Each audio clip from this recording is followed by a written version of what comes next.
This is VIVO IQOO U5X, and today I would like to demonstrate that you can add an event to calendar on this device. So to start, you will need to find and launch the calendar app, then select the date you would like to create an event on.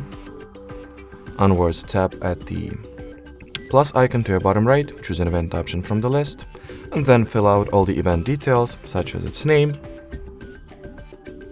the time frames, time zone, repetitiveness, other participants that it might have. It might has link to the video conference, location, notifications, color, description, or attachments.